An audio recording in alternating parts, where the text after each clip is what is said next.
Hey everybody, welcome to this week's live stream. Hope everybody's doing great today. I'm doing pretty good. I can't wait to see how these blanks turned out. They looked really good when we demolded them.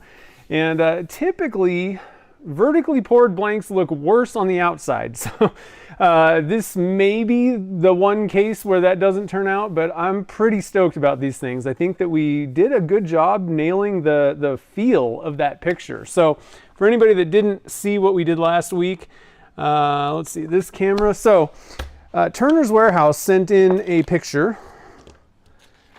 I'll turn it around for you guys. They sent in a couple, and I decided to go with this one because it felt like a little bit more of a challenge and something a little different than what I've made before. But the idea was we wanted to create a blank that was inspired by this picture. And so one thing that I don't know if I really covered is sometimes you may not even really need to go to the links. I kind of wanted to focus last week on, you know, if I'm trying to like match colors up a little bit.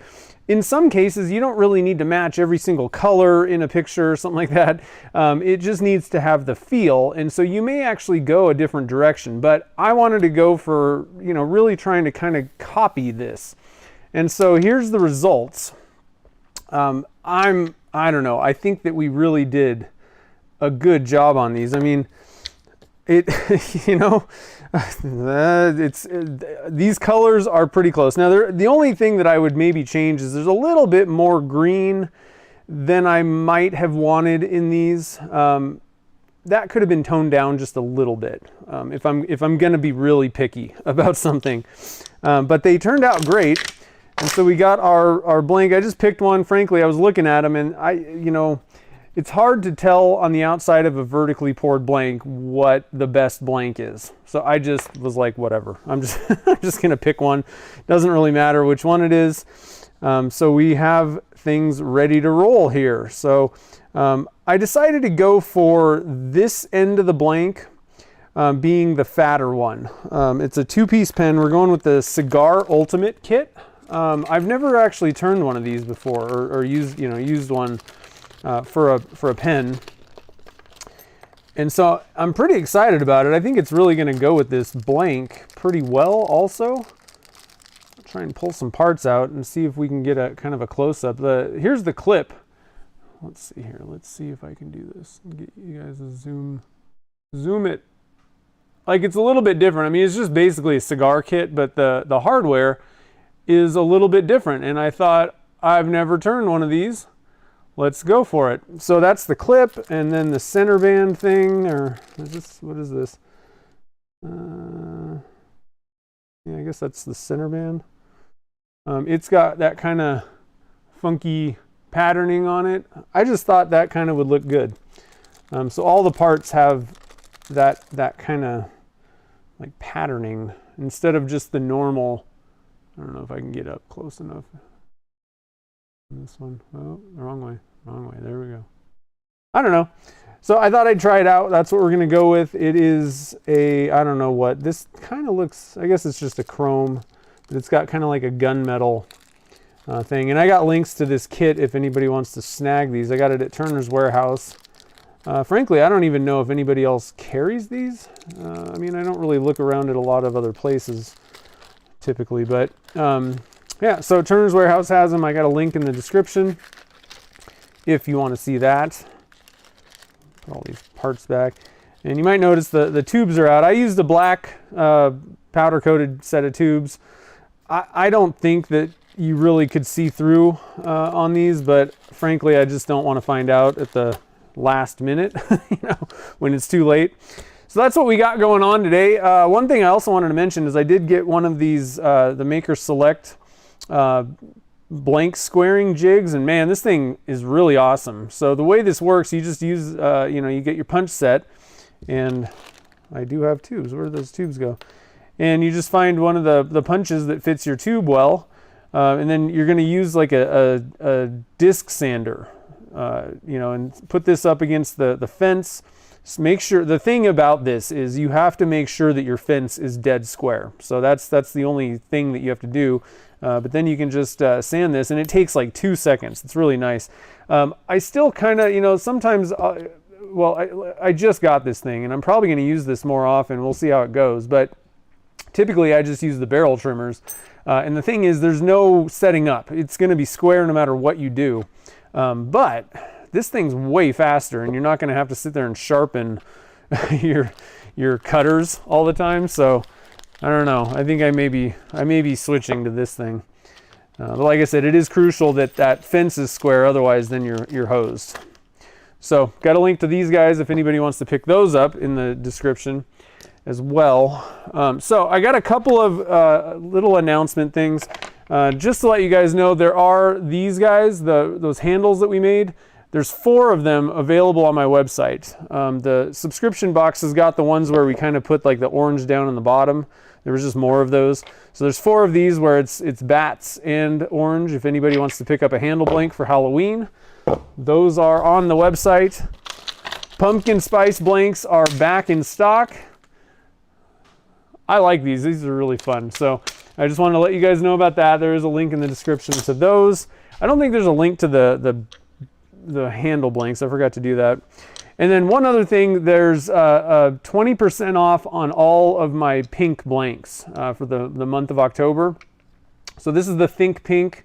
It was basically inspired. It's a breast cancer awareness blank that I made a long time ago. This is the newer, updated version with the round. And I also added some kitless ones. I didn't have those before. Those are up. Again, 20% off. You use the code ThinkPink, all one word. So I'm going to type that into the chat. Use code ThinkPink and you get 20% off all month. And then this one's a glow in the dark, kind of glittery.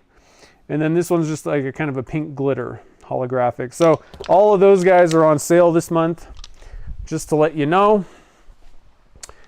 And it's like shameless plug 5 minutes here. So, and I also have another Happy Fun Cup up, and this one's already listed. I need to get a picture and list this one though. So there are a couple of fun cups ready to rock if anybody wants to pick those up. Okay, shameless plugs are over. So let's stop and see what's going on in the chat. I'm going to switch to this view. Hey, Jennifer, how's it going? I'm doing great. Who was here first? It looks like Mike McEwen was here and he's on the road. That's cool. And Kim. We got Mark and Mike. Kevin's here. Old Man River. Homer Lex. Let's see. Radio Face Woodworks. Welcome to the stream. Kid Cooper's here. What's up, man? Clyde's here. And Robert. And Jennifer, of course. Let's see here. Who else? Welsh Piper's here. And Jean's here. Nice. Yeah, I'm really looking forward to seeing how these things look on the inside. You know, the outside looks, I mean, it just, I feel like at least for me, other people, it's kind of opinions, but this is what I was going for. So, regardless of what anybody else thinks, that's what I was going for. And sometimes it's up to you if that's what you were going for and nobody else matters. If you're doing it for customers, then obviously the customer needs to think that it looks good. But, in this case, I was kind of doing this for myself. And it's always nice when you go into it having an idea of what you want to do and then you nail it. That's not entirely typical. It's kind of hard to get. This is the thing that people get like really frustrated about with resin casting. And I try to tell people, trying to get exactly specific, you have a picture in your mind and trying to make the resin do exactly what you want is extremely difficult. So sometimes you got to kind of just, close enough is sometimes good enough. Tim's here too. Nice. You turned your fun cup. Nice. A lot of ghost blue in it. Oh, that's cool. So actually, I got a question for everybody. You guys can kind of chat. We'll get over to the lathe and start turning these blanks up in a second. But I wanted to ask: has anybody started? Well, is anybody watching the Turner's TV? Chad's doing the Bespoke pen kind of series this month. Has anybody started on a Bespoke pen? Have you guys started kind of playing around with it, or is anybody thinking about getting into it and you haven't yet, but you're kind of like pretty close? Let me know. I'm actually going to be starting a couple today. hopefully, if I can get to it. I've been trying to get to it for like 2 weeks. But I got a couple of them. My brother-in-law wanted kind of a special thing for his new boss. And so I kind of came up with a new pen. So there's two things. I'm excited. I haven't turned one of the Bespoke pens for a long time now, or made one. And I'm going to batch out two of them, one for him and one for his boss. And then the other thing about it is he wanted a very specific blank. And so they moved to Nevada, and he's working at the university up there. So he wanted the colors of, and so this literally goes kind of, I didn't have a picture, in this case, but this is one of those instances where, the designing a blank thing, really kind of plays in on exactly what I was doing. But I had to make a new blank. He wanted to match the colors of like the state of Nevada, which is the same colors pretty much as the university up in Reno. And also he likes space. And so sometimes you'll get these kind of abstract things where people are like, well, could you get, these colors, but then they like this, so do something to make it spacey. I'm like, oh man, okay. So, it'll be kind of interesting to see. I'm actually pretty excited about it though. The blanks, the spacey thing, I go back to, I just basically went with blue and silver. That's the state colors. And I always go back to, if you want spacey or stars or kind of stuff, I just stuck some micro starlight glitter in there, and I'm hoping that that's spacey enough using those two colors, but adding a little bit of that sparkle kind of just makes it spacey like. So hopefully that works. I don't know. Let's see here. Stephanie wants to try Bespoke. Yeah, I was that way. So I would say, I don't know when I started. I dipped my toes into it years ago, a few years ago, probably like 2019, maybe somewhere. I don't know. I can't remember what year it was at this point. And I kind of dipped my toes in, but didn't really get that far.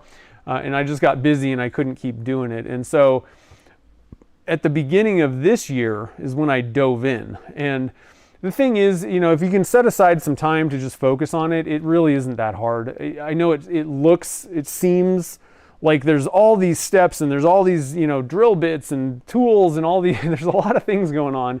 And that's true. There is kind of a lot of stuff, like steps really is the way that I describe it. The thing is though, what gets you through it is just write down the steps that you need. And I think Turner's Warehouse is actually going to put together like a little cheat sheet. I want to do that as well sometime, but the problem is my cheat sheet right now is very specific to the way that I do things, and I want to kind of clean that up before I share something like that. But as long as you have, you're doing, okay, I'm working on the cap, and you're like, okay, number one, square the end of the blank up, and number two, center drill it, number three, drill this drill bit so far. And as long as you have those steps, you're breaking it down. If you're just doing like a 3-piece pen, just break it down into those individual things in your, in your brain. And what I do is I have an index card for each one. And I even have an index card for like how long the blanks are. Eventually you'll probably get to the point where as long as you're pretty much staying like a similar style of pen, you're not changing things up radically, you'll get to the point where you know exactly how long each component, each blank, part needs to be. So I have one of those, like, okay, I cut, this long for the section piece for the cap. And so I have that card, and then I'm like, okay, let's start on the body. And like I said, it's just 1, 2, 3, 4. And you just have all these steps. You got your drill bits laid out. I think the hardest part is collecting all of those little tools and the little drill bits and all the stuff that you need. That's probably the hardest thing. And then you can just kind of separate them out into those different parts of the pen. And at that point with your cheat sheet, it's just drilling. Tapping is easy. None of this stuff is hard, It just seems like a lot right up front if you haven't done them before. Let's see here. Started making blanks for Bespoke. Nice.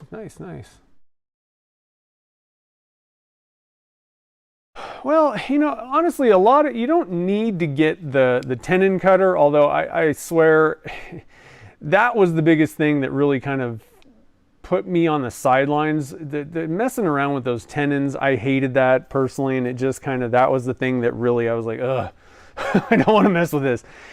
So that is one tool that you don't need. You can just get away with, just using either the square carbide, or you could use a parting tool, or a skew, whatever. The tenons, you don't need the tenon cutter, that's for sure. And the only thing that you would really need is I really think that you are better off going with a collet chuck on that. But you could get away with a 4-jaw. I mean, honestly, it's, if you have a 4-jaw chuck, you could do that.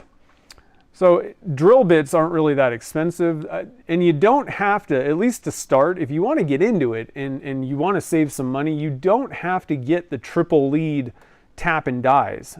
You can go with the single lead that's going to be, way cheaper for the cap and body. I think that's the biggest one. I mean, those are like, those sets are like a couple $100, and you're like I wanted to actually get a 15 millimeter one, and I'm like, I don't really want to spend $200 or $300 on that again. So I have the 14, and that's what I usually use. Let's see here. You just bought the Fun Cup, Tim? Nice. I'll get the picture and I'll get it listed today, and I'll shoot you a message. Sweet. Started playing around with designing one. Nice. What is the minimum thickness of material that I'm comfortable for the Bespoke pens? I mean, really, the thing is, it depends on what size your threads, I think, are going to be, and I'm not an expert on this. For me, I'm really the most comfortable. I don't really think I'd want to go smaller. Well, for the section, that's a different thing, but for the pen and the body, I don't really think I'd want to go less than 3/4. Really, it gives you enough to hold on to. It gives you some girth while you're doing all the operations, and then you just turn it down. So I kind of lean towards that. For the section, you really only need about a 1/2 inch blank, because, well, again, it kind of depends on what size you're going to be making. 1/2 inch. That might be a little bit close on the section even. I do things in millimeters typically, so I'm kind of like, I don't know. I'd have to look. Actually, 12, what is 12 millimeters? Let me just look real quick at something.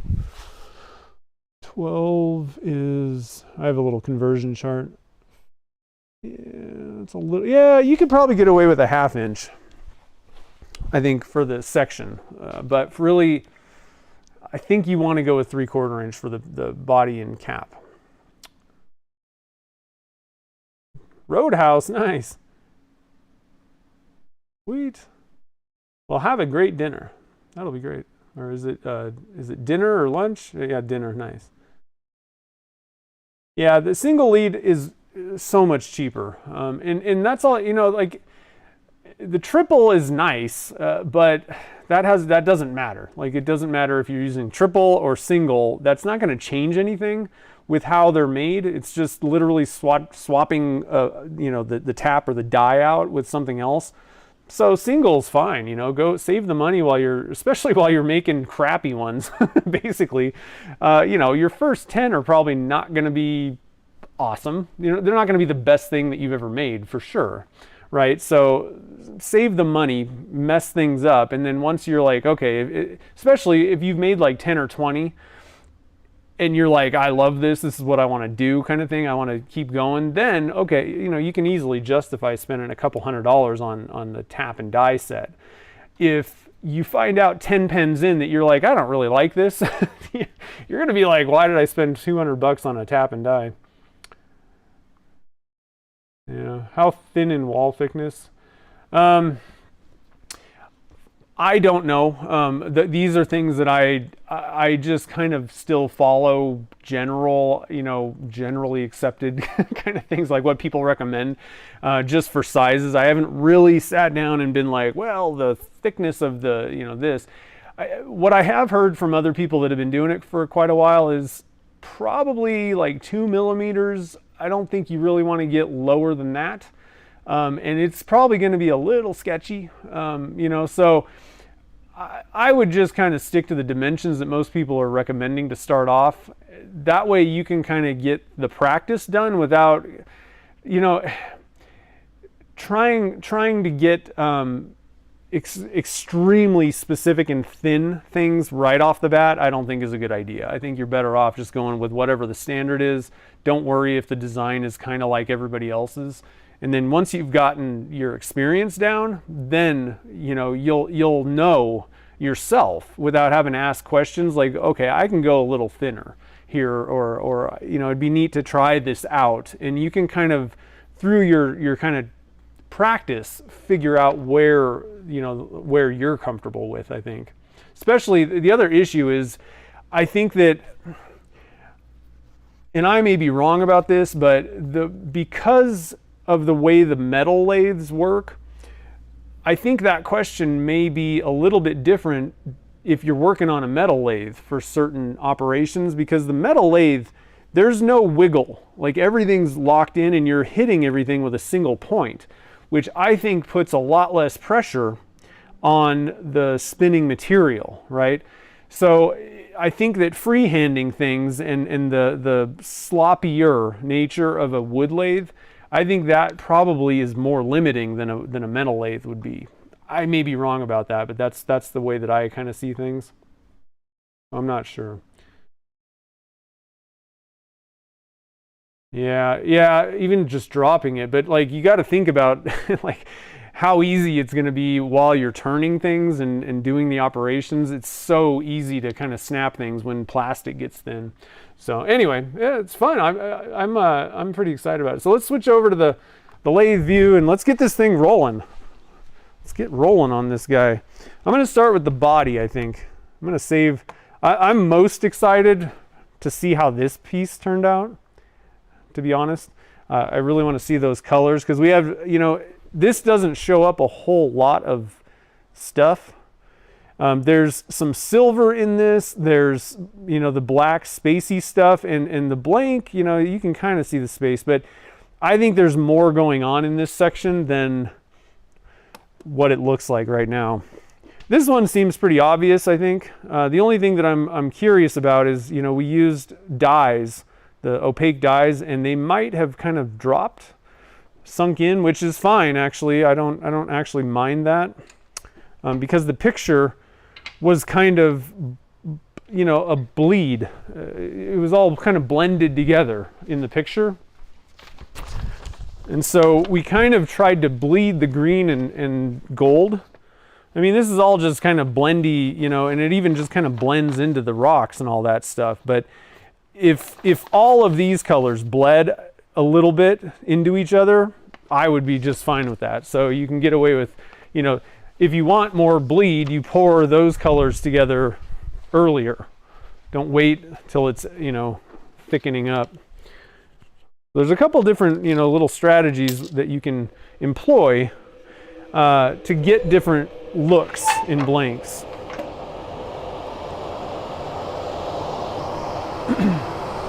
All right. Let's see what we got going here.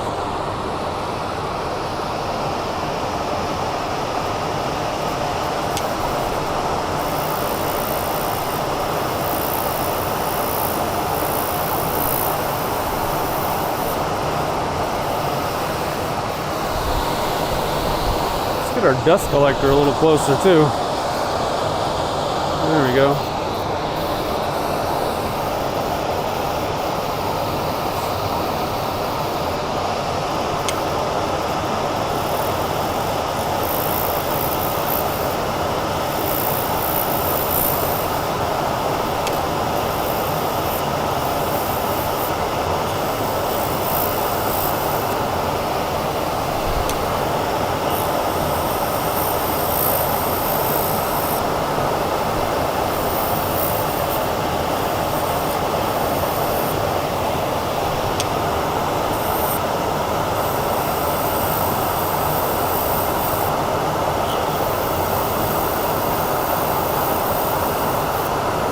Okay, I'm going to stop it early on. This ought to give us a little bit better idea of what's happening in here. Yeah. It might be kind of neat if it works out, I don't know. We just barely took any off so far, but if we have like different sides of the blank have these kind of jaggedy, you know, drips, which that would be really difficult to like engineer, but if that's the case, that's very similar to how the rocks look. So it'd be kind of a neat look if that's how it turned out. Like I said, I think it'd be very tough to like intentionally get things, you know, these colors in like very specific spots.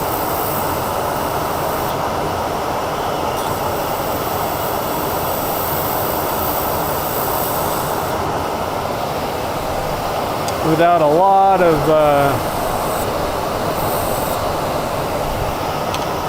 it would be tricky, I think.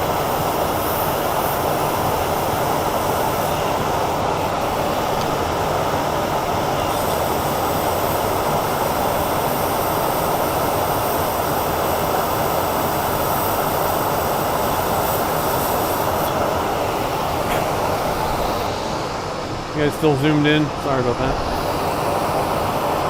Ooh. All right, I gotta get a little bit closer on this side here. There we go. Now you can kind of get a view of. So we do have a little bit of that kind of rock formation over there. We'll have to see. I don't know. Like I said, I wasn't sure if the dyes might have overtaken this green part because they are heavier.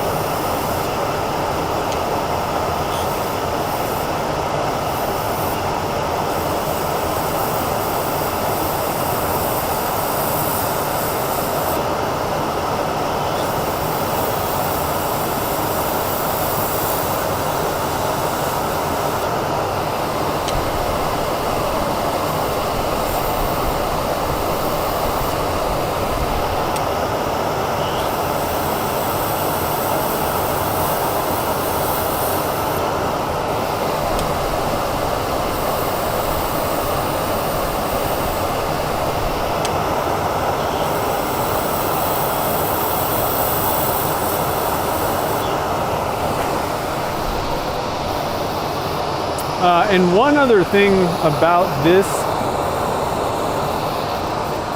So one thing about this also is I ended up, because I was looking at the blank when we started, and it seemed like there was a lot of green. So I actually lopped off quite a bit of, you know, one end of the blank, which might not have been a great idea. I think I don't know, it's tough to tell, but it might have been better to add a little bit more, you know, because there is a little less green down here. You know, so basically, depending on where you take your, where you cut the blank out, you know, your tubes, what parts of the blank you take. So basically, I cut off probably about that much of the green because I wanted to make sure that I got this blue spacey stuff, and that's one of the tough things about designing a blank. You know, this is 5.5 inches long. Well, your pen parts are not that long, you know. There's going to be quite a bit of this blank left over, so divvying up zones, that can be a challenge on designing a blank as well. So I just wanted to kind of mention that. And even as the pen maker, if you're just buying blanks from someone, you know, it can be challenging deciding where to cut the blank, you know.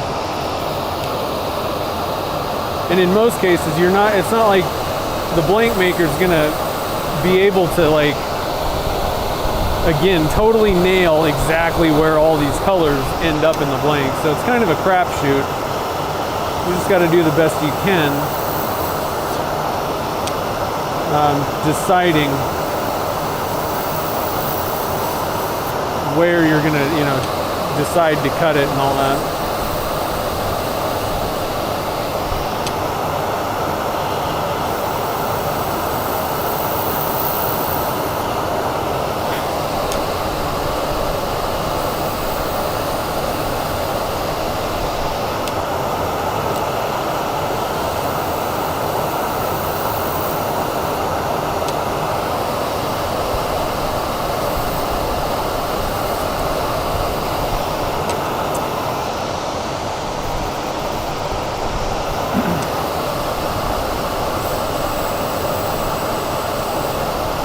And another one is, you know, all the other blanks might be a little bit different in this batch. Just kind of depends on how much green did I pour in each tube. How did it all kind of land, all that kind of stuff.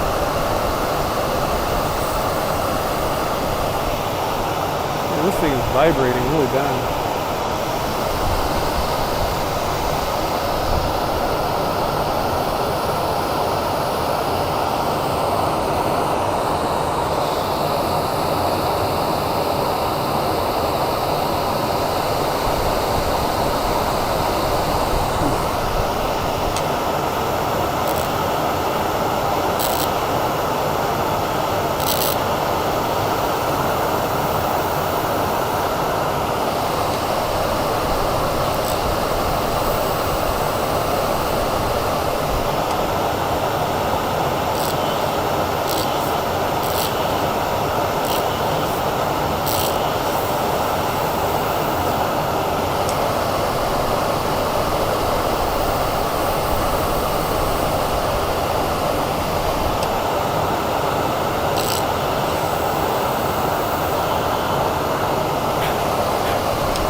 Okay, I think we're pretty close. Oh, we got a little green down there. Looking good. All right, I want to just kind of clean up the shape a little bit. Pretty much on, pretty close to on the bushings already. Just going to clean that up just a little bit.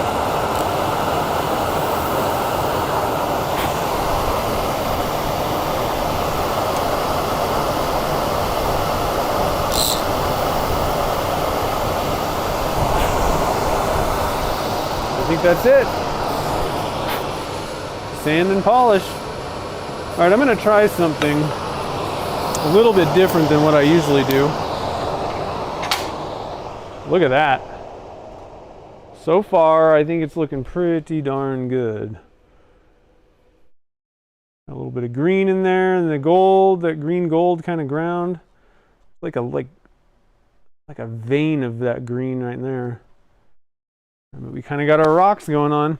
So I'm going to try something a little different. I usually use the Abranet, which works just fine, but I'm going to try something a little different. I was watching Chad doing his Bespoke stuff, and he just wet sands, and he starts with like 600. I got to go find a 600. 6.8, and then I think he said 6.8 and onto the Zona papers. So I was like, I always like to kind of try different, you know, methods of doing sanding. Actually, in this case, I might be able to just start with, I'm going to try 800 wet, and I'm going to wet sand the whole way through, basically, is what I'm doing. I'm going to try 800. Just see how that works. I don't think that's going to work. I'm gonna do it the way I need to find my 600 grit. And this is silicon carbide paper, which is also a little bit different from the Zona stuff, or not Zona, the Abranet stuff. I just wanted to kind of see how this works. I always like to hone things, try things out, you know, see how it goes. Sometimes I do things a certain way because I've been doing it that way forever, and that's pretty much it. And then sometimes I I do things a certain way because I don't know any better necessarily, you know. And so it's always nice to kind of try something new, something a little different, as long as it doesn't, you know, require you to go spend a ton of money on something. It's always kind of nice to try other people's methods and just see how does this compare to the way that I usually do it, you know. All right, so we're gonna try, like I said, 600 wet, and I want to just kind of see how this, you know, gets rid of tool marks. I would usually start at 400 with Abranet.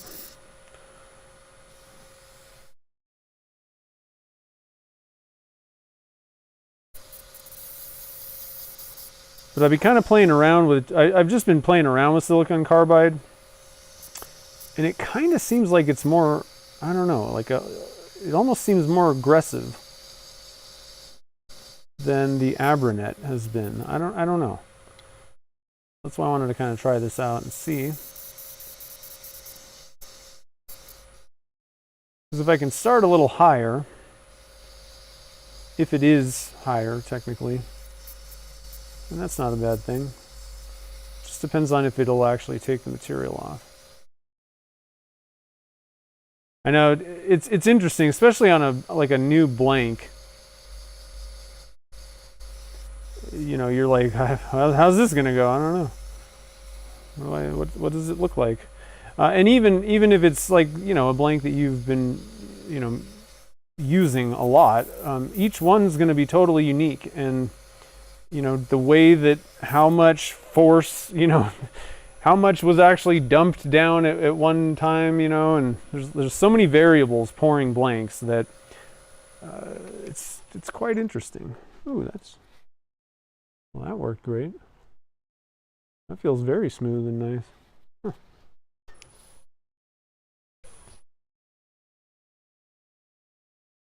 Yeah, that worked fine. Interesting.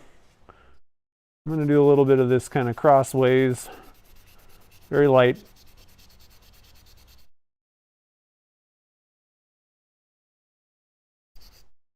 Okay. I think that one thing that I also do, so I've been kind of playing around with the reason that I had other silicon carbide paper kind of sitting around up here. I was playing around with different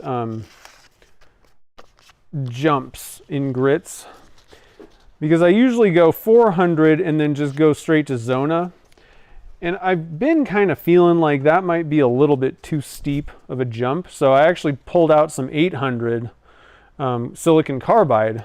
That's all. It's just because that's all I had, and I've been kind of liking that, the 800 then Zona.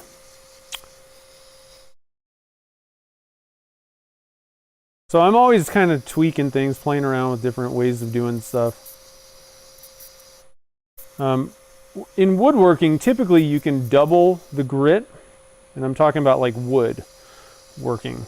When you're sanding wood, you should generally be able to double the grit, grit count. So like, you know, 120, 240, 400, those types of things. With plastics, sometimes you kind of don't want to jump too far. It may be a little bit of a stretch to go from 400 to the green Zona. I mean, I get perfectly fine results. It's more of a consistency thing. And sometimes I do see some scratches, especially if I'm doing black. You know, if you ever want to see how good you're doing with your sanding method, turn a totally black blank, and that will tell you how good you did sanding. But yeah, so that 400 to the green Zona might be a little bit of a jump. 800 might be something nice to have in the middle. 6, you know, that's where I was like, I don't know. Let me just play with a couple different things.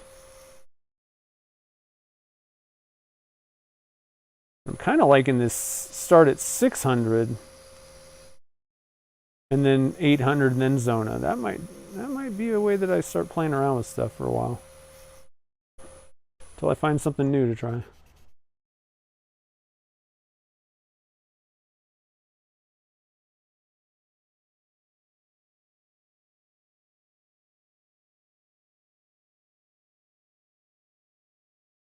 Okay. I'm gonna get some new Zona pieces because these things have been kind of used up.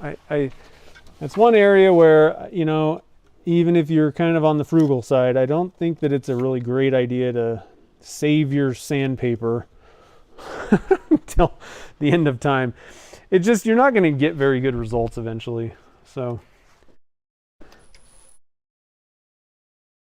better to get a fresh piece and know that you're getting good results. All right, so now we're on the Zona, the green Zona.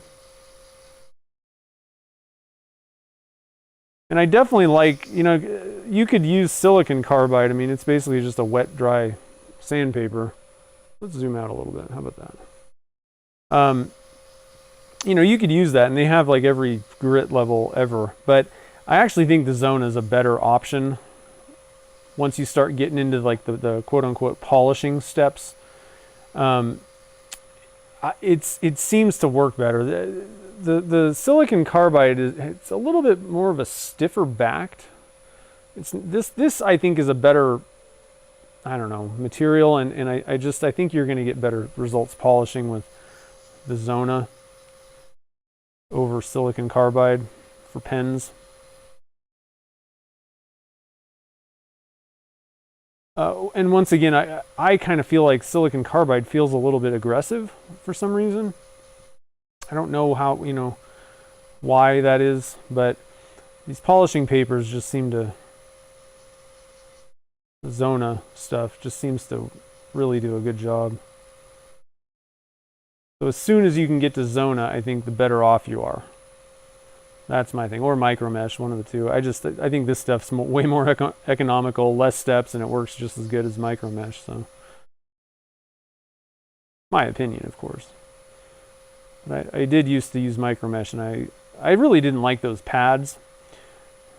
Anyway, you know, the thick square things. I couldn't really get a good feel of how much pressure I was applying, and I tended to kind of wear those pads out very quickly. I don't know why, but I think it had to do with how much pressure I was pushing.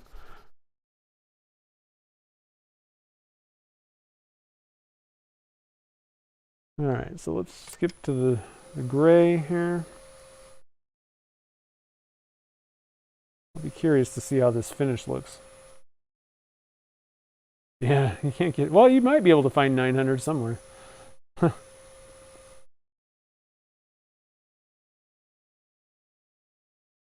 Yeah, there's lots of rules of thumb, but for woodworking, I would say double it. I don't think that you need to do half. You know, just general, typical woodworking.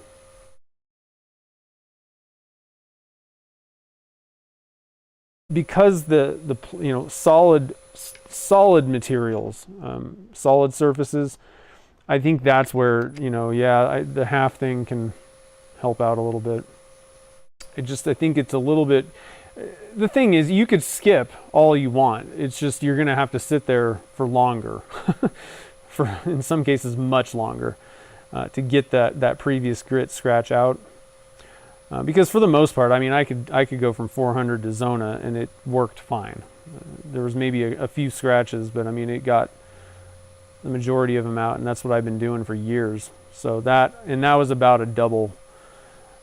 I definitely find once you get to higher grits, then that's where the half thing might, you know, so I don't know. It depends on who you're talking about for general. Depends on what you're doing exactly, what grit levels, and who you're talking to about that half thing.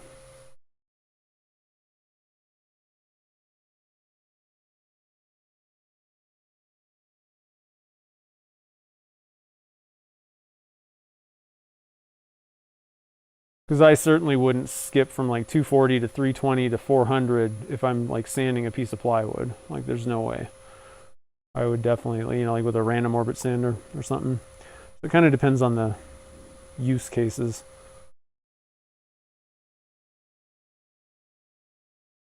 And I mean, another example is this Zona paper. It works fine, and it only has 6 grits, whereas micro mesh has 9. So there is a little bit of, you know, there's a little wiggle room for how many grits you really need and all that kind of stuff. All right, so let's switch over to the magic juice. The juice is loose, guys. Basically, it's up to you how you want to sand. But try to do a good job of, you know, testing things out and seeing how does it really compare. And am I getting issues? At this point, like I said, I mean, I've been doing this for a long time and I get perfectly good results the way that I was doing things. So I don't think that you're going to really have issues if you go from like the Abranet 400 to Zona the way that I was doing it, because it worked fine. But it's like tiny little increments of like, well, maybe this will get a little bit more consistent, or, you know, like maybe I'll just save time in how long do I actually need to be, you know, that's what I was saying is you can skip higher, but you're going to be sitting there sanding longer. So maybe, you know, I might save myself a few minutes if I don't skip from 400 to the Zona, possibly. Time savings and consistency or quality are the two main things that we're always changing, trying something new. What is it easier? Is it better? You know?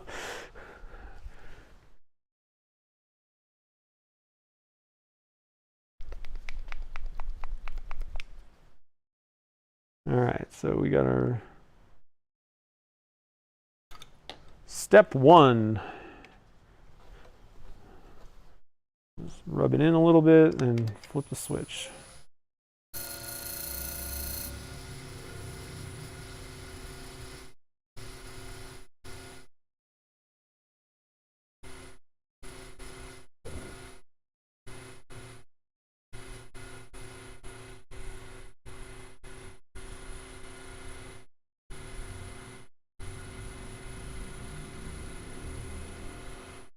I mean, just after step 1, that's looking pretty wicked.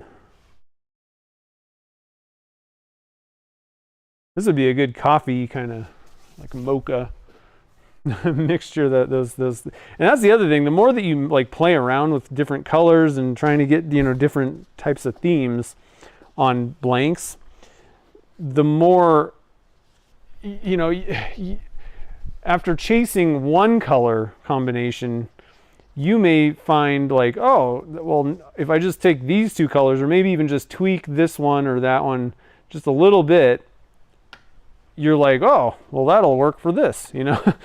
And so once you start kind of playing around with different designs on pen blanks, you'd be pretty surprised how many more you come up with, you know, just looking at, you know, the ones that you've made.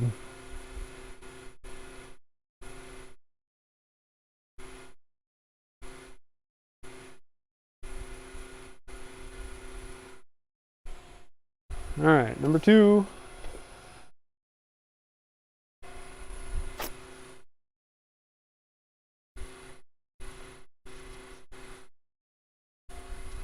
Number 2 always gets me. I don't like that number 2. And Chad does it a little bit different. He goes, if you guys were following along, he does Zona papers, like all the way up, and then hits it. They got another, which I haven't tried that stuff. They have another type of liquid plastic polish stuff that they hit at the end of doing the, you know, there's 6 grits technically of the what am I trying to say? Of the Zona papers, and so he goes through all 6 grits of Zona, and then he has like a final kind of plastic step that he does. So there's, you know, everybody does things differently. it's kind of interesting. I haven't tried their whatever that plastic stuff is. You know, I'm sure it's probably the same as one of the Magic Juice ones. maybe the final step or second to last step of magic juice. I mean, really, it's just an abrasive. So, but you know, I've never tried it, so someday I might have to do that.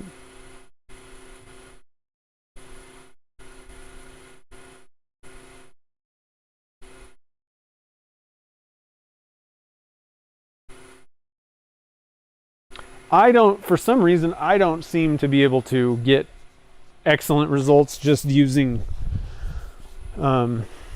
polishing papers. I don't know why. I don't know what, that's the tough thing, is I don't know what I'm doing different. Chad can take a ring, and I mean, he'll just go straight through the I mean, he can get rid of that final step of that because I don't think he used to use that final step of plastic polish. He would just go through the Zona papers, and I could never get good results just using those for some reason. I don't know why. I like polishes or buffing to kind of finish things out.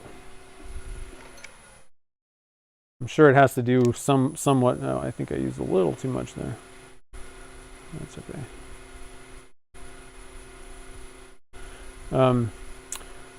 Probably has to do with it.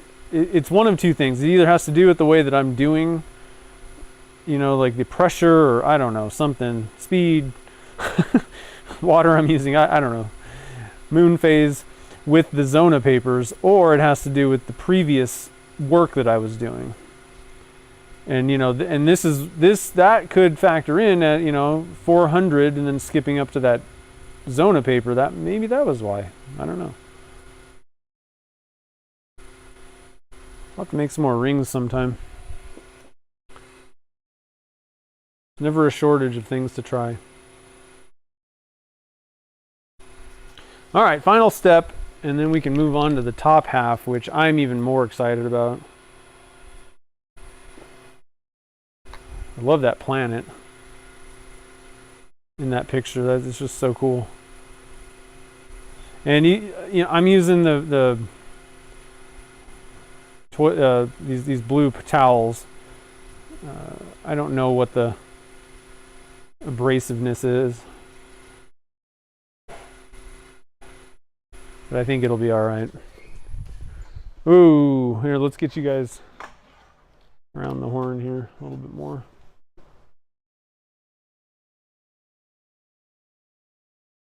Oh, too close. Be a good view of it. There we go. That's looking pretty good.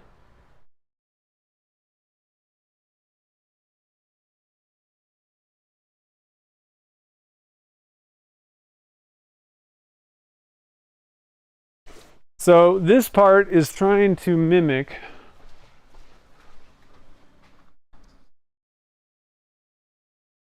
the bottom of this picture. Might be a little darker. Maybe you could scale back some of that brown.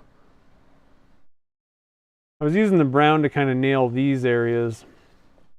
Could maybe use a little bit less, but again, it kind of depends on, you know, every blank might be a little bit, it's going to have like slightly different amounts in it. It's not like these are all going to look the same, but you can maybe slightly ease back on the darker stuff. Maybe. This is where you get to the point where you can like really like hone in or tweak blanks after that first round. But for me to actually make changes, I would have to turn back, you know, a good amount of these. You know, like I'd have to do some examples. Like I would have to turn at least 2 of these blanks, maybe 3. Bare minimum. I don't necessarily have to make a pen, but I would turn these back just to kind of see what we're working with a little bit more. That's the way that I do it, and so you end up wasting a lot of blanks if you're really going for something specific and you want to get consistent results. You may have to kind of waste a bunch of blanks and you know, hone things in until you've gotten it kind of nailed down.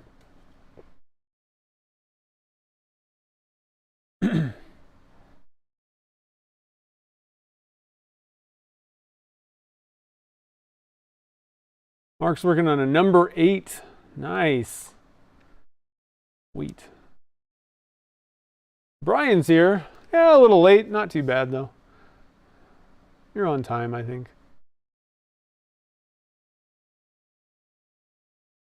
Oh, really? Yeah, I haven't had good results on pens with Yorkshire grit or any of that stuff.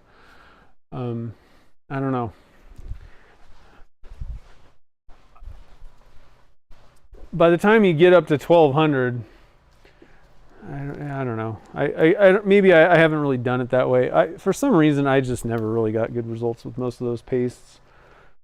That's why I was highly skeptical of Magic Juice. I'm like, okay. For some reason, and even still today, if I have like I was saying, if you really want to see how good your sanding job was, turn a black blank. And on super difficult blanks, I still go back to the buffing machines, because the Triple E wheel on my buffing machine will get out all the persistent nastiness every single time. So if I have to, if it's super, super important to have it dead perfect, a lot of times I'll touch things up. But I mean, for the most part, Magic Juice has been plenty good on most things.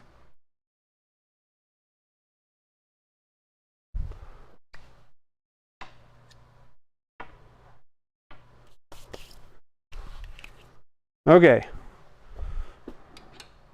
Now we get to see how this guy looks.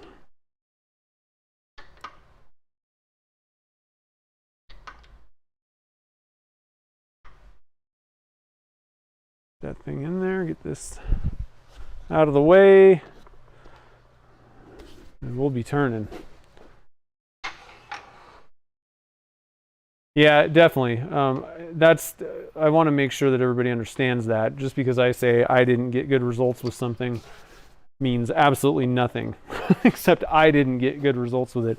Lots of people love that stuff, and get perfectly fine results with it. It's up to you.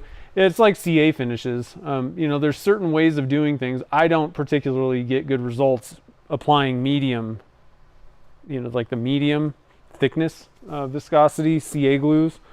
I like to put on a bunch of thin layers, and so I get better results more consistently doing it that way. That doesn't mean it's the right way, or that, and I also kind of like to use the Mercury Thin Flex specifically. That doesn't mean that it's a better product. It just works for me better. There are a few cases where certain products just suck. Nobody's getting good results with them, but most things don't really fall into that kind of all or nothing category. It just depends on what works the best for you.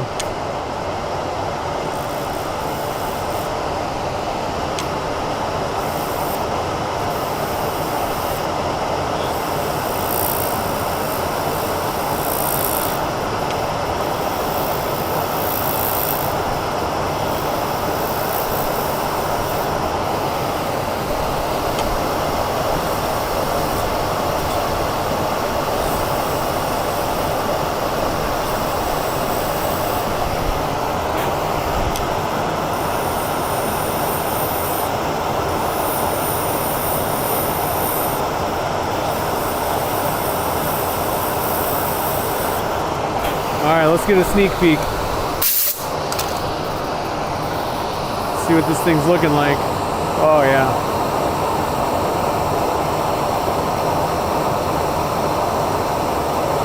Definitely got a good amount of space.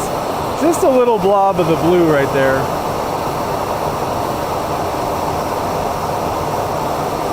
Got a little bit of silver in there.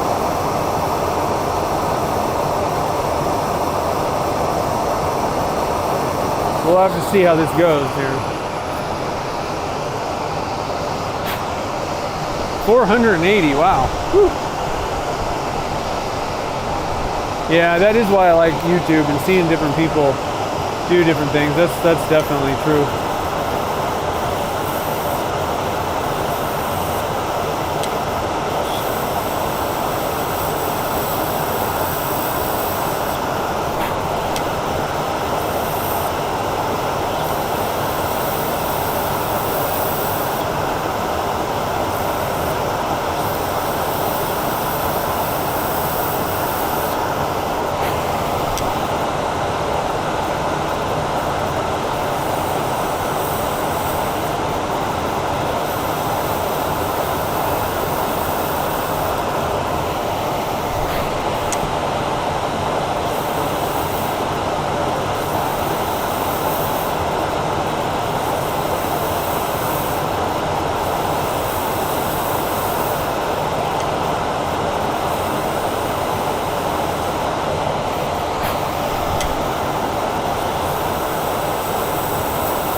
sneak peek number 2.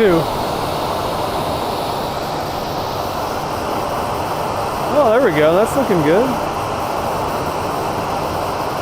Getting a little bit more of that kind of blue stuff.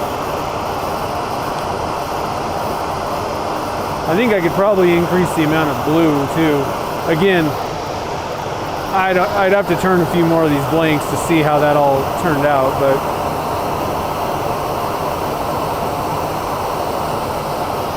it also kind of depends on, you know, are you talking about like a 2-piece or a 1-piece even, but are you talking about a kit?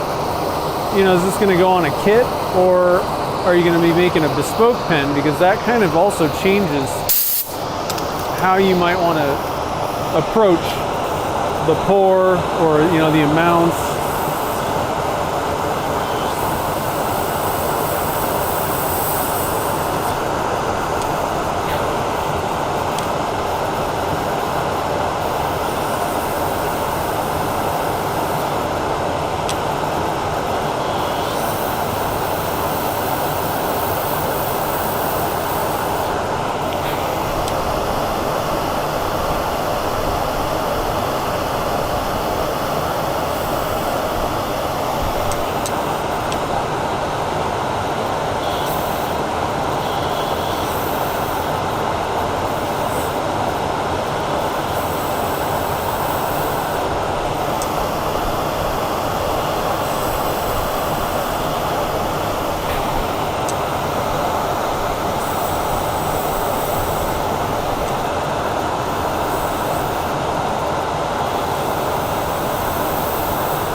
All right, we're getting pretty close now. Let's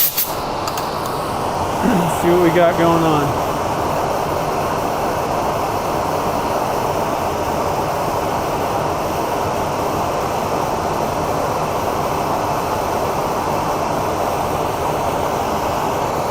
Yeah, overall so far I'm pretty happy.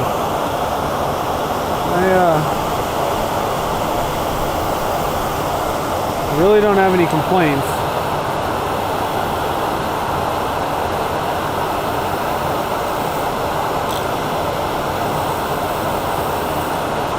And I mean, really, you know, I was talking about, oh, I could maybe add more blue, or you know, more, change the green, or do all these things.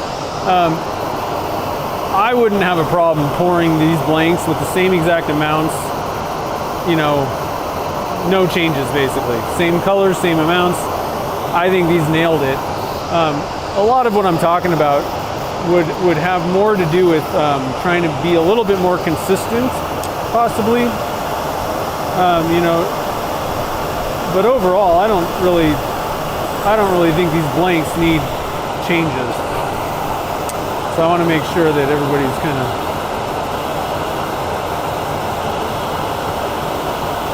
understands what I'm thinking and talking about.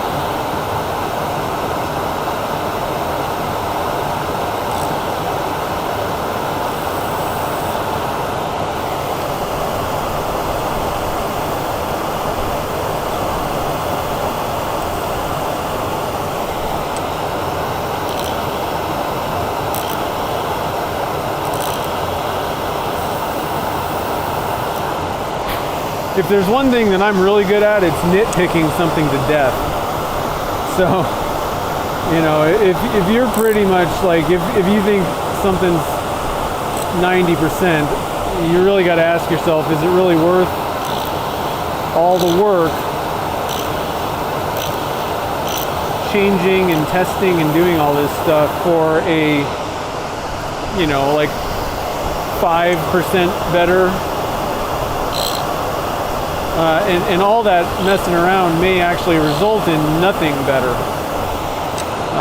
It really may not actually improve things just because of the inconsistency that's built into pouring pen blanks.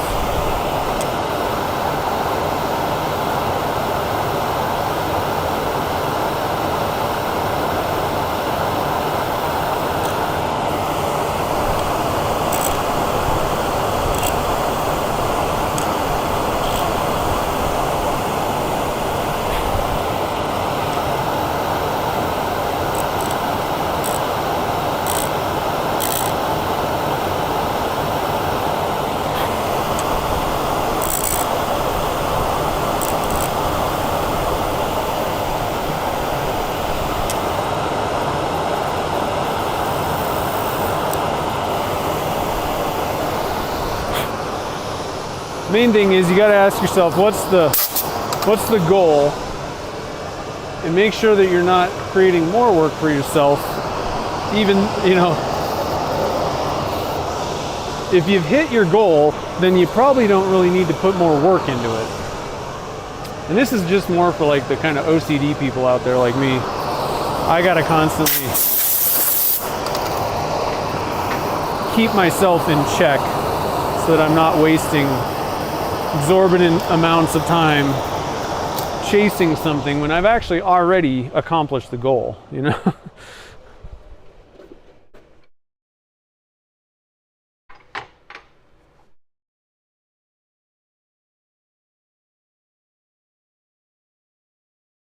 Yeah, plastics. A lot of people like plastics. I've tried it. I was, you know, it was fine. I didn't get. It wasn't like super amazing or different. I don't know if I've tried it lately. That's another tough thing. Is, you know, it depends on compared to. Sometimes, you know, like a specific product, based on the way that you do other parts of the sanding and all that kind of stuff, could result in like you don't really get good results if you use, you know, these grits or stop at this one, or, you know. So sometimes that can be the factor in somebody saying, well, I don't really like that, it doesn't work for me, because you may not really be doing it exactly the same as the guy that's like, oh, that's perfect for me. Quite interesting how many different ways you can do the same thing. So again, I'm starting with this 600 wet. And I don't really recommend using silicon carbide sandpaper dry.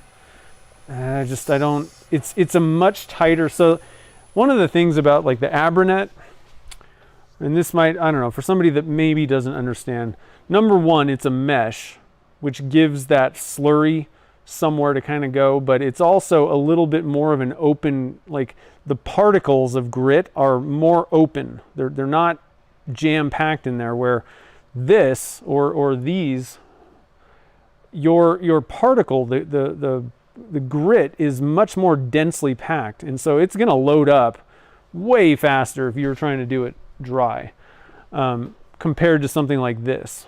And I'm trying to think of what, I think it's open and closed grit or something like that. There's like literally a name for that. But there's a lot of different types of sandpaper. You can't just say, oh, I want 600 and be done with, you know. You're like, okay, this is perfect, because there's lots of different options, even, especially when you're, you know, looking at the higher brands. Mirka's got like tons of different types within even sometimes the same like product line.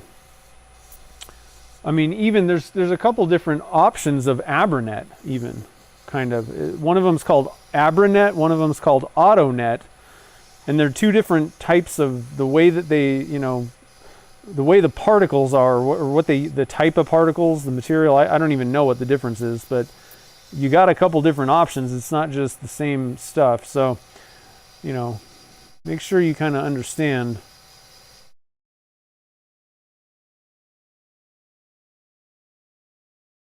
what you're using and what it is. Personally, I like to try to stick with like the same brand. I've been using Mirka products for 20 years at this point. Around the time they came out with the Abranet, I just kind of decided to go with them, and I've stuck with them. So I know their product lineup, and I think that's a pretty darn good way to go. Make sure you don't pick a junky brand, you know, but pick a reputable brand and just kind of stick with their lineup. That way you're familiar with, you know, all their products, and you're not kind of interchanging, oh, well, this one's 600, but it's like open coat. I think open coat maybe is what they call it, or closed. You know, sometimes it can make your results a little bit more consistent sticking with things. All right, moving on to and this one's 600, right? Yeah. Moving up to 800.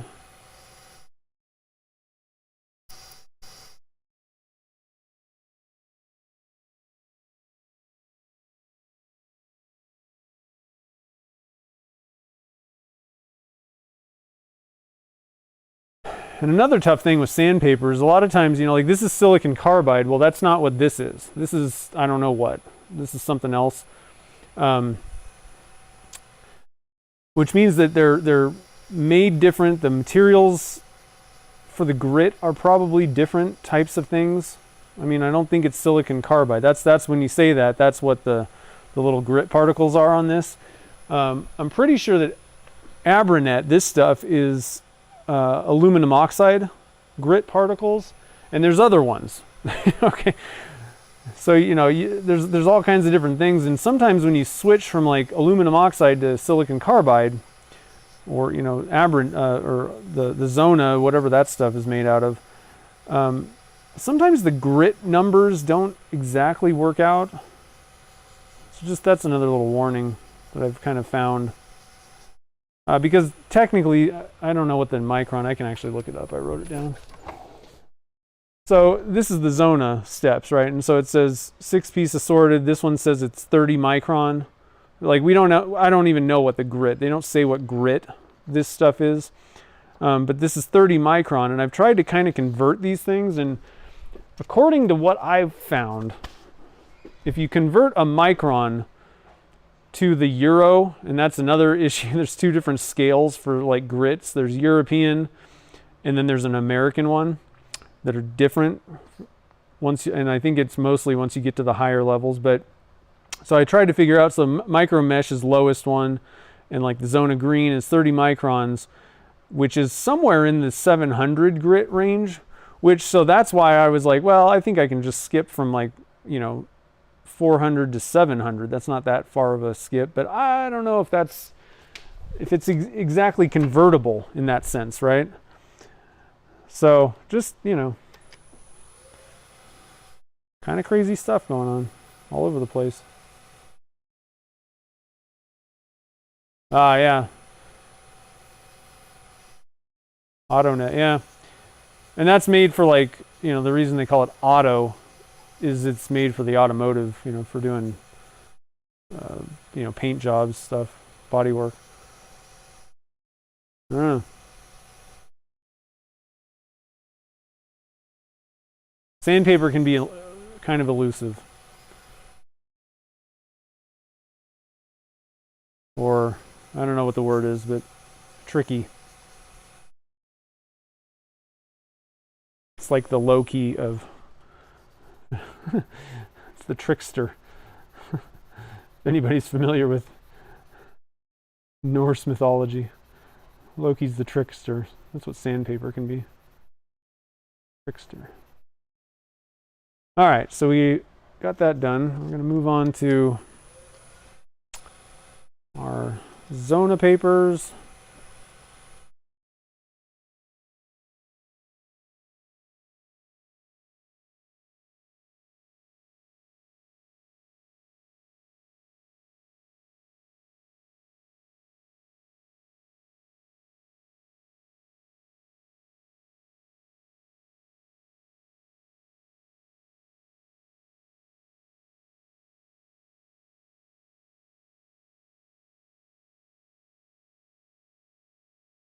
It all started with the ebook. That darn ebook has claimed so many lives. I'm actually pretty surprised. Like, I made that ebook and I was like, oh, you know, hopefully this will be helpful for some people. And I really had like kind of no expectation that it was like gonna sell that many, you know. I don't know, 100 or so. I had no clue. I had no expectation. I was just like, well, you know, this might be useful. And the craziest thing about it is, I mean, it still sells pretty well, which, you know, it's not like I really promote it necessarily. I mean, I do have like ads at ends of videos and all that kind of stuff, but I don't like heavily promote like, oh, go buy my ebook. But the thing about it is, especially when you're telling people how to do things, everybody's got like, I don't know, everybody's kind of a critic, especially when you are selling something. Like if it doesn't how easy is it to not meet somebody's expectations? You know, I mean, if you sell 1,000 ebooks, I mean, there's gonna be people that are like, this sucked. You know, I really was like waiting for how many refunds or whatever, because people didn't get whatever out of it. And the crazy thing is, I've only like refunded, I don't know, 5-10 people, and I've been selling that book for a long time, which kind of tells me that I did a good job of explaining what you're gonna get, and it does help people, I think. So I was excited about that. Like, that was the main goal, was to try and help people, because a lot of people get into resin casting and they're like, and I did, you know, when I got into resin casting, I had no clue what was going on. And if somebody would have given me a $10 ebook that had the information that's in mine, I mean, it would have saved me thousands of dollars probably, because I had to kind of just figure it out. And there was not that, back then, that was like 15 years ago, there was not, you didn't just jump on YouTube and there's some guy live streaming every day of the week, you know, stuff. Nobody really, they were tight-lipped about everything. So I kind of had to fumble my way through. And out of all the people, Chad was out there, he was sharing information back then. Curtis Seebeck. There's a few others, but I mean, good information that was actually useful, there wasn't that much. Most people were like, I ain't telling you anything, figure it out. Like it was a big secret. But hopefully it'll help people and save the, you know, that's why I market it the way that I do. Hopefully it'll save you time and money. Both things, you know.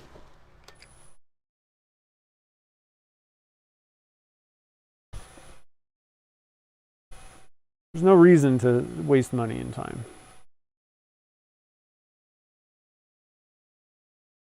Yeah, usually the first, a lot of people say the first and the last grit. I don't know about the last grit thing necessarily, I guess, but I do think that if you haven't gotten it really well with your, you know, flat and done a good job with that first grit, you're kind of hosed, because every grit from there on, you're not going to fix that. You know, if you generally, the other ones are not going to fix it, especially the higher you go. And so that's why a lot of times you'll be going along and everything looks great until you get kind of to the end, and then you're like, oh my God, there's all these scratches. Where did these come from?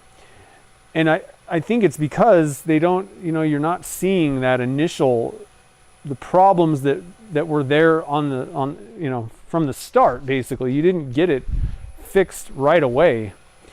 With basically like your first grit. So, you know, you didn't do a good enough job on that first one, and then but it doesn't show up until the end.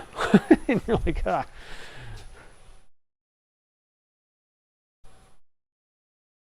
Okay, magic juice.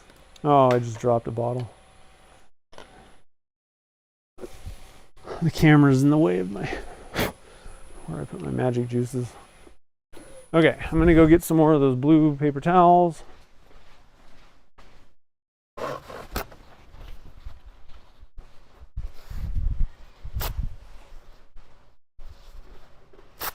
If you really want to give yourself an aneurysm, pull out like a magnifying glass and look at the finishes on your pens. I mean, oh man, it's just horrible. And I highly don't recommend it. If it looks good to the naked eye, you're fine. Don't put it under a microscope, because you'll spend hours sanding and polishing and buffing and chasing your tail.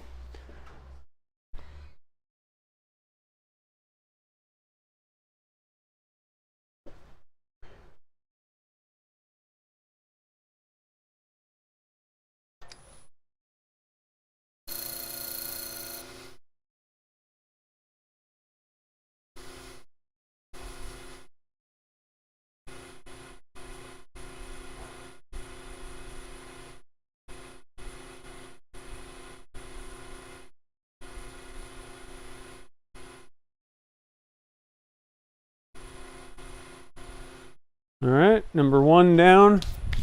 Let's stop and take a look, because I'm telling you, every time after number one, I'm like, whoa. I mean, there's a lot of times where I could literally, I've made and I've seen other people's pens that are less polished than just after step 1 of Magic Juice. Wow, I like that. Oof. I like this color combination. I mean, even if I threw out the whole picture, this really dark black with a little bit of that. Next time I think I might add a little more micro starlight. We'll see once it gets fully polished. But this kind of blue green thing that's going on with the beetle blue, and then the what's the other one? Beetle blue, and we mixed that together. It was beetle blue and what's it called? I can't think of the name. Beetle blue. Oh, and macaw blue green. I like that black with the blue green thing going on, and then this kind of coffee tan. Those colors alone, and a little bit of silver even. I love that color combination. I could get rid of the green and gold completely out of this blank, and I would just love that. Just for that sky part. Yeah, 3M's a good one too. 3M, they got good products. Wide variety, again, of products, which technically this Zona paper, this is a 3M product, just to let you know. It's just branded Zona, but it's technically a 3M product. I forget what they call it, but harder to find the 3M one.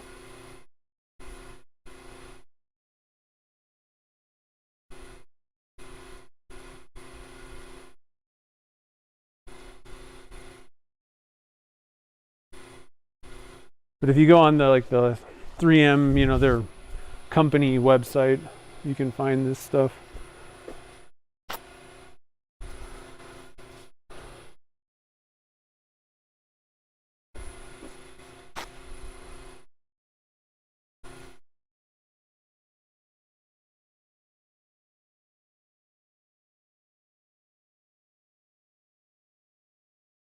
Are you sure micron is the distance between each grit?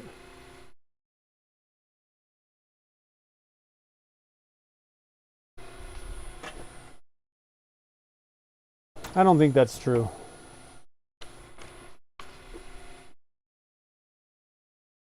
Because they're talking about coarseness with these microns. So I think it's the size of the particle, which would be more akin to grit. I could be wrong. I don't know enough about the ins and outs of sandpaper, but that doesn't really make a lot of sense totally to me.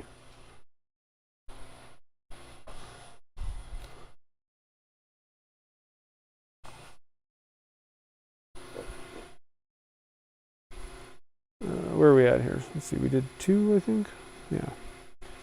On to 3.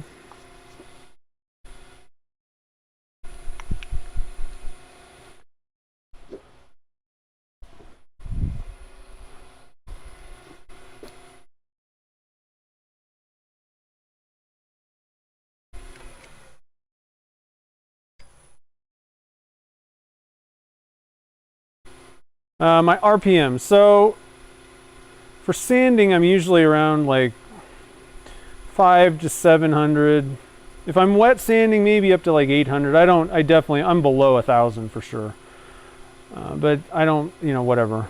You can at this point, I kind of have a feel, so I don't even necessarily look. I just kind of drop. I also kind of know where my dial is. It needs to. Can you see the dial? I kind of know the position of the dials, so I don't even look. But I'm usually somewhere between usually I'm trying to hit around 700 for most of my sanding. A little bit lower if I'm dry sanding. And then for this, for these polishing things, I'm running around 1,500. They say to go at 2,000. I find that it just, and I don't know if it has to do with how dry it is here.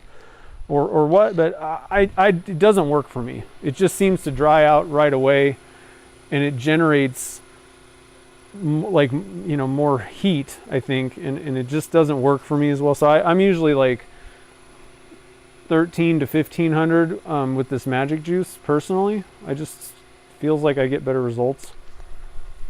Otherwise, it just seems like I'm like almost burnishing the piece of paper that I'm using. And that may have to do with what I'm using to apply it. I don't know. I wanted to talk to Tim. Is it Tim? Shoot, I can't think of his name. I just went totally blank. The guy that does the magic juice, that like sells magic juice. I wanted to talk to him and see how he applies it, because obviously he should be getting the best results out of anyone.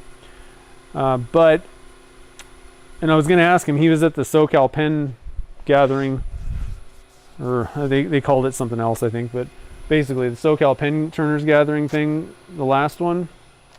But he didn't get his shipment with all the like lathes and stuff, so he wasn't doing any actual demos of anything. Michael, there it is, yeah.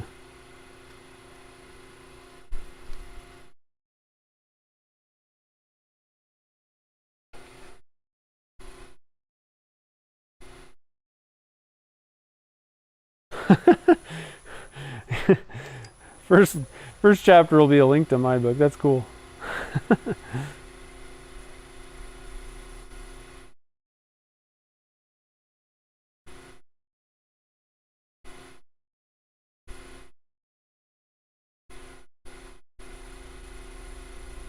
Yeah, I'm not sure. I mean, like I said, I get perfectly good results going a little slower, so I don't know.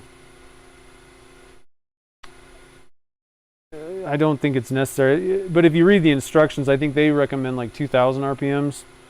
It doesn't seem to work as well for me.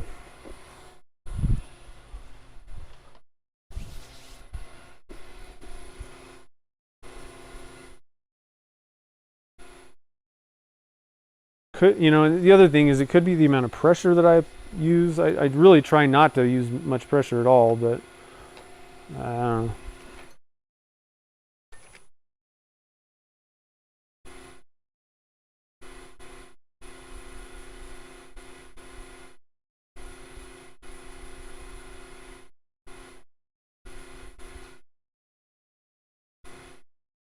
Ooh, that thing's glossy. I really want to give this a good look under some like a raking light and really kind of look at how did the finish turn out trying that slightly different method. It's not radically different or anything, but you know, every time you try something, it's always good to kind of see how did it work out. Ooh, I really, really like this color combination. Let's get, oh, I'm stuck. Hold on a minute. Let me unplug the camera. There we go. Now we can get the camera in a better position. This thing's under the light, but I love the stop shaking. Come on. I love the combination of colors in this one. In this part of it, the black and all that stuff. Yeah, I think I would definitely add a little bit more of the micro starlight.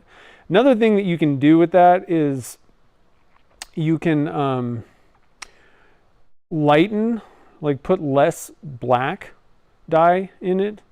So there's two different ways of doing, adjusting how much like twinkle is in that mixture.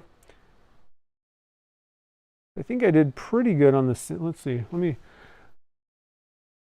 I have a super high powered light. Yeah, not too bad. There's a few, like, you can still see a few little, not bad though. That might have to do with like I was saying, I didn't switch to any microfibers or anything. You can see a few little swirl marks, but can you guys see no, I'm not on camera. I'll zoom out.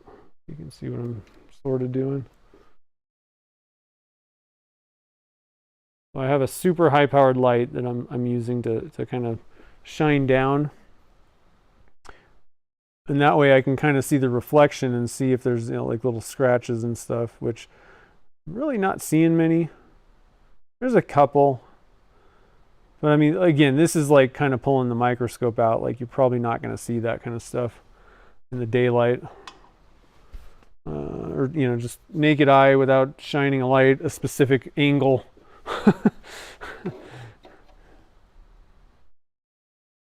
And then again, the lighter the colors, the less you can even see of like scratches anyway. They just don't show up. Yeah, a few swirls again. But I really kind of think that that might have to do with the paper, you know, the, whatchamacallit. Try and drop this down a little bit again. Try and get a pretty dark.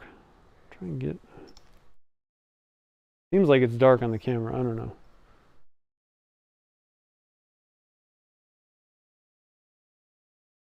There we go.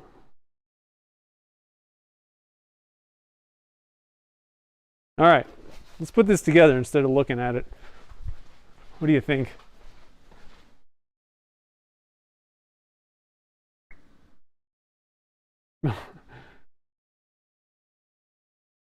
Oh yeah, buffalo. Buffalo horn. Any antler horn. Ugh. And you got to watch out with that stuff. You really want to make sure that you're wearing a good dust mask. If you're turning that stuff, it's got antler and bone and all that kind of junk, has some stuff in it that's pretty toxic stuff, like more toxic than just dust. So just be careful. Be careful. Okay, I got to get the pen tool,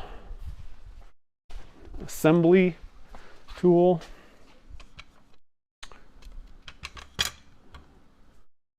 I like to put a little piece of paper down since this is the casting area. A lot of times there's some resin left over and I don't want to stick my pen in that. So again, I'm using the Cigar Ultimate. This is actually, I think, as far as I know, this is the first time I've ever used this kit. And it's pretty cool looking.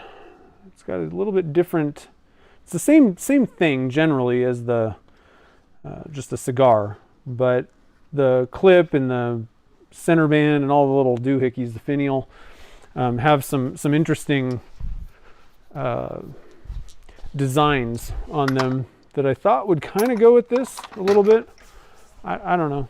It's always fun to try something new, bare minimum. All right, I need a drink real quick.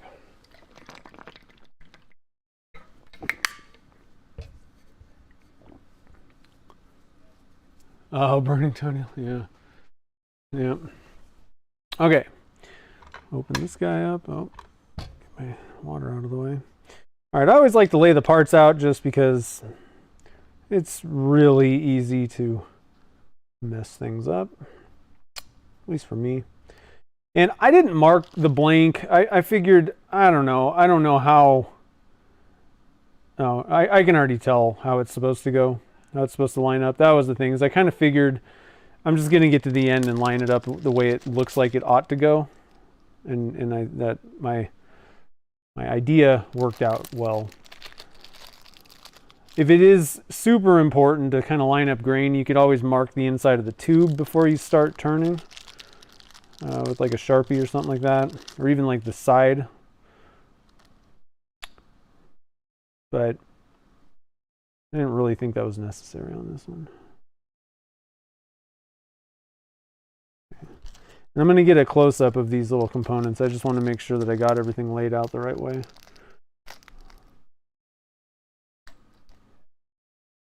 Okay, it's kind of sticky. Oh, don't lose the spring. It's important. All right, so I think the easiest way to show you guys is this. This thing has kind of the same. So it's got kind of a design. The clip's got a cool looking design on it. And then got something on the end there. So you got that. The center band's got the same kind of designing. kind of hard to see. And there's a little doohickey on the, so you know, it looks like a cigar. It just has some little parts to it that have a design.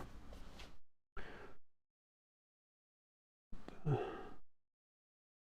ink ready there. Okay.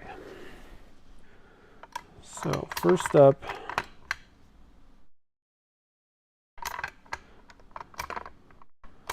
put the tip on there.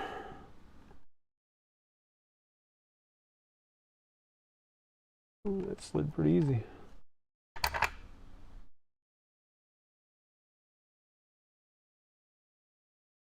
Want to make sure that it went in pretty smooth, like really smooth. So I just wanted to make sure that the wasn't going to come out.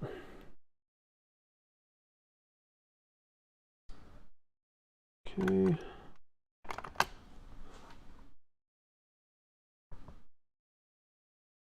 Nice. Drop our ink in there.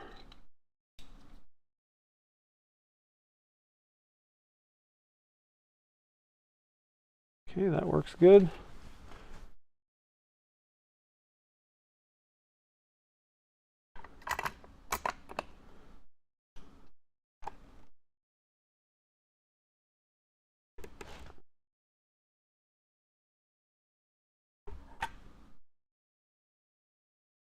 Okay. All right, now we got to figure out where is this clip going. So the way this thing there is a lineup. Let's see. How did I line that up before? Right there.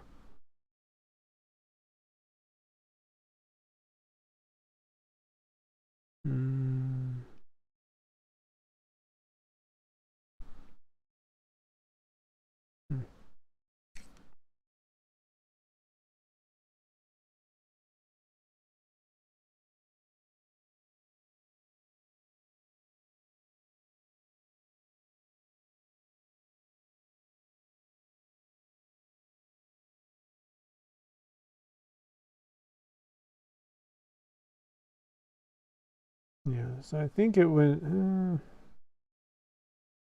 little bit more evident before. I think it's like this.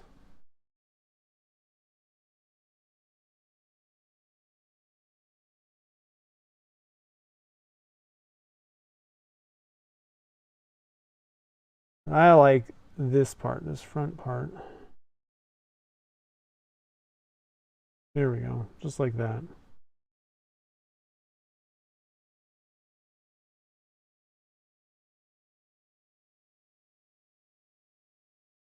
Definitely don't want to cover up our planet because that, I mean, that like nails it. That just totally looks like the planet. And that I just got lucky on. I mean, there's no way that all of them look like that on one side. So I could kind of go on the side of that like that. I could go there's a big dark area here. I could maybe do that, but then it kind of puts the planet on like the back of the pen, which I don't really like. I think just kind of coming off the side of the planet looking thing.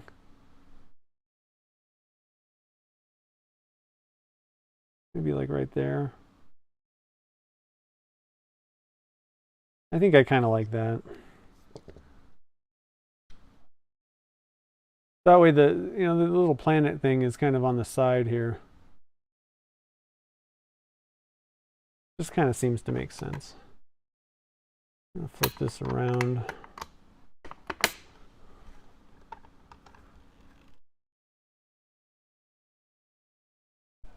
All right, lock it down. Now I got to get this thing lined up here. Right, like there's this little line right there, and there's this little line right there that we want to match up. Oh, I did a good job too. All right. Wow. Let's see, I got to zoom out a little bit.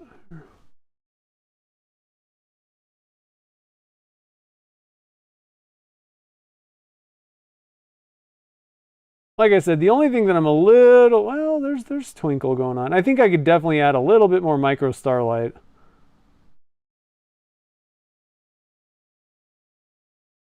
I really like the macaw blue green and the beetle blue, which that was the thing, is it looks kind of silver, but I actually think that might be kind of the beetle blue also kind of popping through. I like that color, that mix.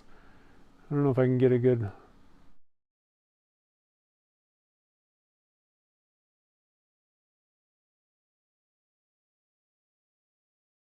It just doesn't really want to. There, maybe with one hand only.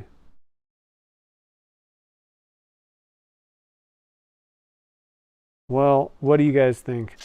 So let's put the picture down. There's the picture. I mean, that's pretty good. I'm gonna pat myself on the back. That is a pretty, with the little planet going on. I mean, seriously, and like I said, I cannot guarantee that the rest of the blanks are going to have that. But we have a few more blanks left.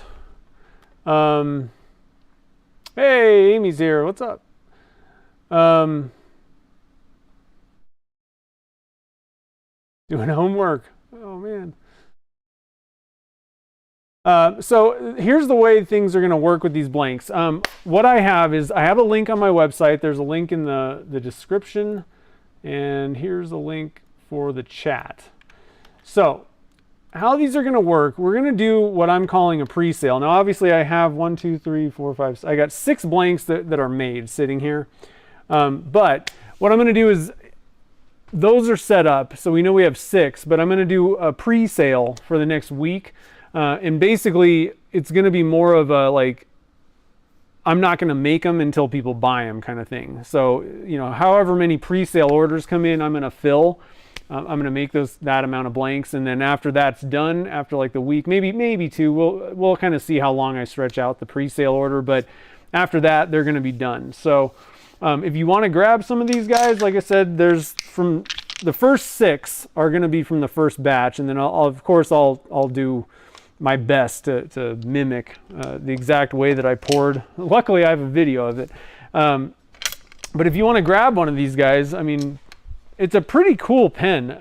I got to be honest. That was a great picture that they sent in. That's why I wanted to do this, because that's why I chose that picture, because I kind of could tell. I mean, nobody's making a blank like this. I've never seen this color combination from like anybody. And not that I keep my eyes on a bunch of blank makers, but you know, you see things coming through, and there's especially a lot of like popular ones that you kind of see a lot of, you know, certain makers. And I have just never seen tan and dark brown. It's almost like I was saying, I think that would be those colors that we used. That would be a really good, like kind of like a mocha coffee, like a cappuccino kind of blank or something like that. But with the beetle blue, the star, you know, deep space kind of starlight thing, I don't know. And then the green and gold, it just, wow. You don't have to switch accounts.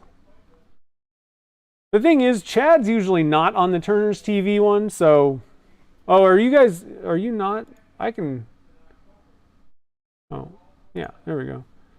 Oh, yeah.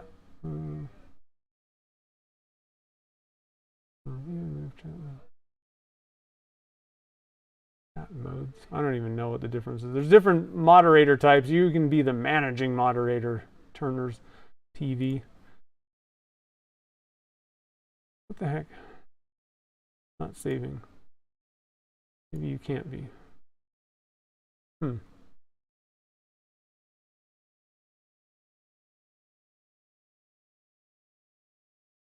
Okay, that didn't work.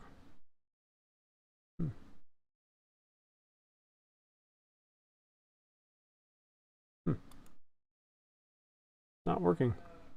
Sorry, I was going to add you as a moderator for Turner's TV, but it's not letting me do it for some reason. Oh, yeah, no, it's usually you if it's for the Turner's TV one. yeah, so anyway, those will be on sale. They're already up on my website. I think I put the link. I have links to all the other, like I was saying, I got 20% off all the pink blanks, basically.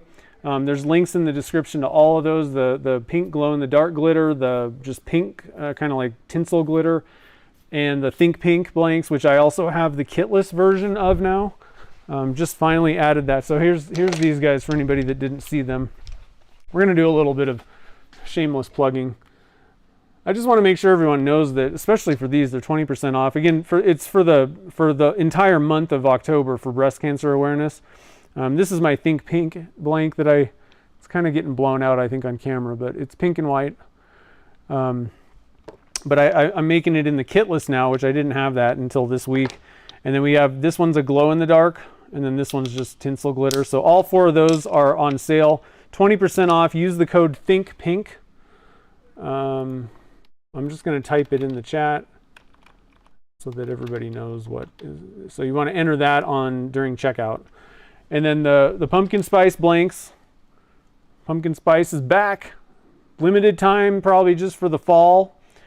So probably October and November, and then I'll probably not be making those anymore. But these are a very short run, and if you want to grab one, get in there and grab it. I think it'll be cool. It'll be pretty fun. So these are just in this, I'm just going to make the 5.5. So I might make one batch of kitless. I got a couple ideas. I think it'd be cool to make a kitless pen out of one of those things. So anyway, or whatever. Everybody gets so upset about the word kitless, and it just, to me, somebody else said it's the most descriptive way to explain that. It doesn't have a kit. You know, like if you're a pen maker, just bespoke. I mean, bespoke could mean anything, really. So these are 5.5s. So pretty much at this point, my standard length round blank is going to be 5.5 for any of them, all of these guys.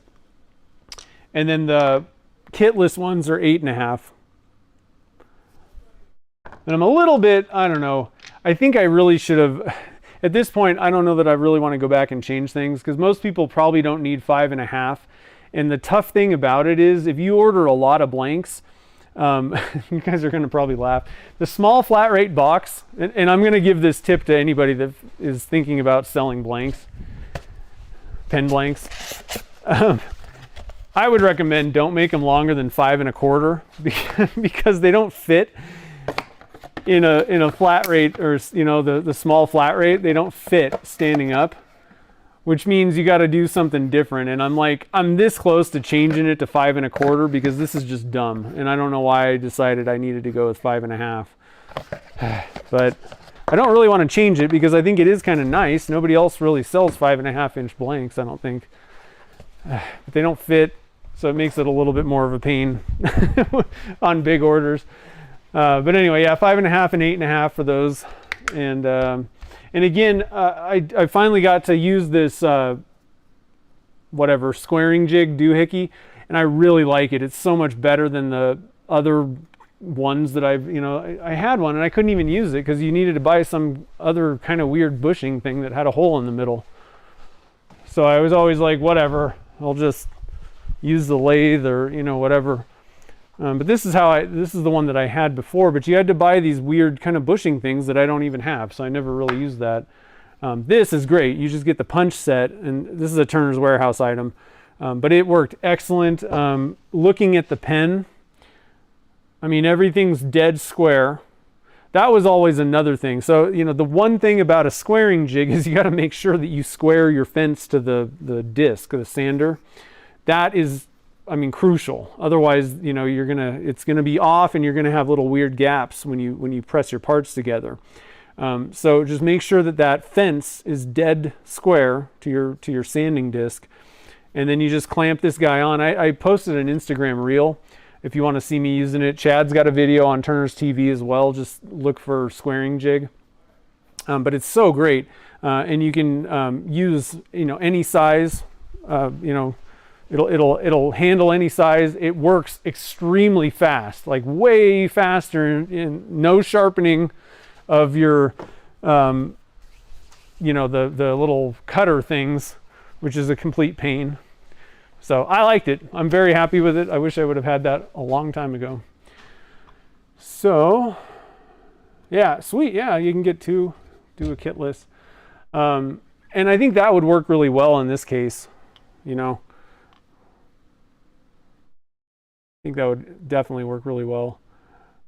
Yeah, these things are pretty cool. Good job picking a really cool graphic or picture to use. Actually, is Amy still here? Do you have the actual digital file of that picture that you could email or text me? I was going to add it to the website listing because I thought that would be kind of cool. Like this was the actual inspiration. So anyway, let's see. Is there anything else? Oh, the only other thing is I do have these. There's 4 of these guys for sale on the website as well. If you want to get a Halloween handle blank, or you can make stoppers out of it too. But there's only 4 of those guys left. So lots of blanks going for sale and all that kind of stuff. So anyway, guys, I hope you enjoyed this. I had a blast. So I think I mentioned it before, but I really like this idea. I had a really, really good time coming up with these blanks. It's so much fun. You know, you do this all the time anyway. I was telling you guys earlier, if you stuck around since the beginning, my brother-in-law wanted pens, you know, made for his boss. And you get this kind of thing all the time where they're like, oh, I need Nevada colors and I need space theme, whatever, you know. So you got to come up with something. One thing that I haven't done a whole lot of it actually, and this is kind of why I wanted to do it, was pictures. A lot of times it is conceptual stuff that then I got to go out and look at stuff. But for Amy and Chad and the Turner's Warehouse team, we wanted to do more of this possibly. I'm definitely down, and I think they are too. And as long as you guys had a good time watching this, I think we should do it. So maybe on the next one, maybe we should just do a conceptual, you know, don't send a picture, just be like, oh, we want, you know, like throw together some stuff like I was saying, like Nevada colors and space, or, you know, whatever. So I'll get on the horn with Amy and Chad, and we'll see if we can come up with another one maybe next month. And just kind of put these together, because it's, like I said, it's fun. I mean, this is the best. This is why I like resin casting, period, is testing things out, seeing what, you know, kind of designs, what things happen when you put your mind to it. So hopefully you guys will get in the shop and kind of test things out, experiment, try some new colors or, you know, materials, and have some fun with resin casting, because that's what it's there for. Probably next time I won't go into, well, it depends, I guess, but I probably wouldn't go into as much depth on like the color, matching colors and doing, you know, like every little bit. Sometimes it's kind of fun to just, that's why I was thinking like conceptual stuff. You don't need like 50 colors to make a concept, you know, and even with this picture, like I was saying, I think you could take, I really think that, you know, now that I've seen it, this is much easier to say after the fact. I really think that we could have taken just like tan, brown, black, and then the planet colors, and that's it, 4 colors, and it would have totally nailed this idea. You know, I like these ones better, I think, but you don't have to go kind of crazy on things necessarily to get the idea across. So anyway, I had fun with it, and actually, yeah, because I'm going to make another one. So if anybody wants this pen, it is up for grabs. You might have to fight Kid Cooper off, because he's probably going to watch this and ask for it. But if anybody, it is available. So first come, first serve. But I think that's about it, guys. I think I got to get some work done now. Now the unfun sanding stuff. I got to sand a bunch of stopper blanks for stainless bottle stoppers. But anyway, guys, thank you all for joining the fun tonight. Like I said, I hope you had fun watching this come together. I hope that there was, you know, some good tips along the way of designing blanks. It's not rocket science, you know, but I wanted to kind of share some of the thoughts that I have when I'm doing this and how I approach things, and hopefully you can take the little bits that are useful and hopefully it'll, you know, propel you forward in your blank making. So anyway, I hope you have a great rest of the evening. Great rest of the weekend as well, and I will see you guys back here hopefully next Saturday at noon. We'll do something else. I actually have an idea of what we can do next week as well. We got something kind of fun, a couple different things, but it will be resin casting associated. So hopefully it'll be cool. So anyway, guys, have a great rest of the evening, and I'll see you on the next stream.